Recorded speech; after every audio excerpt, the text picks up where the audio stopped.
This is a woman who has made her life's work about speaking out against sexual violence. Liz Seccuro went through something unspeakable, but she's now turning around and trying to help other victims while calling out universities for not doing enough. At 17 years old and a new student at the University of Virginia, Liz Seccuro entered a fraternity house a virgin and left a rape victim. She says she was drugged and then sexually assaulted by multiple men on campus. I was left pretty much for dead and, covered in blood, thrown like trash across a room in a bloodied sheet, and awoke the next morning to an empty fraternity house on a Friday morning in early October. And that never happens after a big night of rush. So I think everybody knew to get out of the house. The event happened in 1984. Seccuro says she went to the Dean of Students, Robert Canavari, at the time, and in her book Crash Into Me writes, "With the blood still leaking from me and my face bruised, he asked me, quote, 'Are you sure you didn't have sex with this man and don't want to admit that you aren't a good girl?'" Now, 30 years later, a report recently released by the White House says there's still not enough being done to prevent these crimes from happening on college campuses. Do you think that we've made any progress since the sexual assault happened to you? It's a really great question, Katie. I don't know if we as a nation, if we've changed our opinion of victims.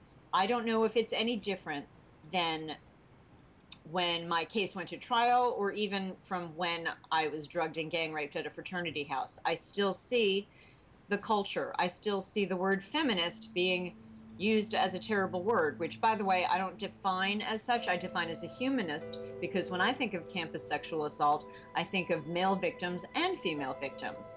And Seccuro's response is backed up by a report released by Senator Claire McCaskill titled "How Too Many Institutions of Higher Education Are Failing to Protect Students." In some startling statistics, including 1 in 5 women is sexually assaulted while in college. Less than 5% of rape victims at college report the attack, and more than 30% of colleges have no sexual assault training for students, while more than 40% have not conducted a single investigation in the past 5 years. With the last number not adding up for Virginia Tech's Deputy of Title IX officer Dr. Frank Shushak, who says by law every sexual assault needs to be investigated. His department has investigated 13 just in the last school year. And it really is associated with the inconsistent approach that colleges and universities have employed in addressing allegations of sexual misconduct. And one of the interesting things is we're all tackling this differently on our campuses. So there's not a one-size-fits-all approach. And the interesting thing about the Office of Civil Rights and the Department of Education is they offer what's called guidance. But they don't offer specifics about implementation. So that can create a lot of confusion. Looking at the most recent numbers of forcible sexual assaults reported by local universities from 2010 to 2012 shows VMI reported 2, Roanoke College reported 5, Radford University 16, Virginia Tech 23, and UVA 41. But university officials have already admitted there's an inconsistent approach to the way sexual assaults are being reported. And if that's true, how can the public even trust if this is accurate or telling the entire story? And really, it's not just the reporting, but victims say it's the way they're being treated that prevents them from coming forward at all.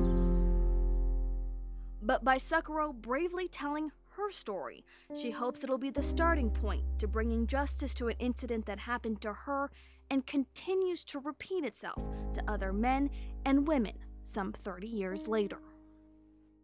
I hope by people seeing that I am whole and healthy and able to tell my story, that the shame is not here. The shame is on the perpetrator, those who are the rapists. The shame is never within your own soul, and there's nothing to be ashamed of. This woman certainly a survivor and a fighter, and truly amazing after everything she's been through. She's able to speak out, help other victims. She says she gets emails all the time from people who don't know what to do, don't know how to handle it, and that's the problem. When I was talking to colleges, especially in our area, they are making an effort to do something about this.